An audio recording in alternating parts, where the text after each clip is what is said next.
Fakultas Kedokteran Universitas Padjadjaran menjatuhkan sanksi tegas kepada 10 senior pelaku perundungan terhadap mahasiswa program pendidikan dokter spesialis. 2 diantaranya termasuk dosen atau konsulen bahkan dipecat.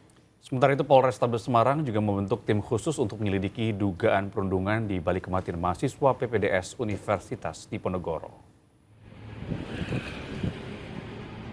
Kasus perundungan di kalangan calon dokter spesialis bukan sekedar isapan jempol. Sikap tak terpuji segelintir dokter senior terungkap setelah seorang residen atau calon dokter spesialis bedah saraf di Rumah Sakit Hasan Sadikin sampai mengundurkan diri pada Juni 2024 lalu. Dan sejak dulu sebetulnya fenomena bullying ini sudah ada, gitu ya. Hanya mungkin kualitas dan konotasinya agak berbeda. Contoh verbal, fisik, kemudian cyber. Yang terakhir yang paling kita sangat miris itu adalah tentang finansial.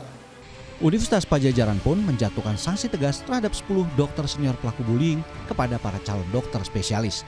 2 diantaranya termasuk dosen atau konsulen bahkan dipecat dari kampus. Seperti apa bentuk perundungannya? Senior merasa habis operasi mau pulang ke rumah jauh gitu. Mungkin tolong mencarikan tempat untuk istirahat yang dekat dengan rumah sakit. Sehingga minta disewakan hotel lah di situ yang dekat. Nah, disewa lah tuh selama 1 tahun gitu. Sehingga keluar dana kan untuk menyewa hotel. Yang mengeluarkan siapa? Yang junior, bukan si senior itu. Sehingga banyak keluar biaya yang non akademik yang muncul. Itu yang membuat stres sehingga mundur. Itu juga satu lagi memang yang sangat naif itu ketika meresepkan obat-obat yang terlarang ya. Menyuruh juniornya tapi untuk konsumsi dia. Nah, seperti itu kan tidak boleh. Siapa yang tahan jika tiap hari harus menghadapi perundungan verbal, fisik hingga finansial yang tidak masuk akal di tengah padatnya kewajiban melayani pasien? Unpad dan RSHS pun mengapresiasi langkah Kementerian Kesehatan untuk tegas menghapus budaya perundungan di kalangan calon dokter spesialis. Sementara itu di Semarang, Jawa Tengah, polisi terus bergerak mengungkap kematian mahasiswi peserta program pendidikan dokter spesialis anestesi Universitas Diponegoro.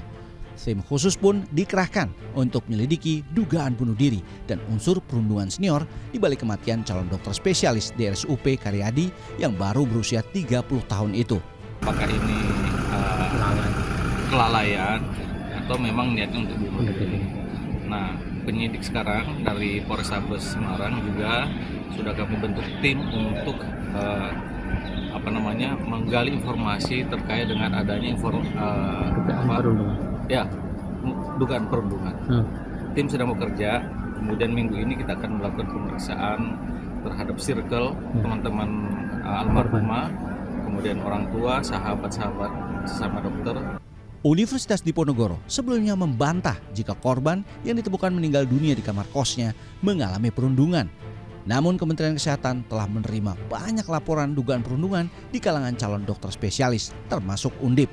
Muhammad Rizal dan Agus Hermanto melaporkan dari Bandung dan Semarang.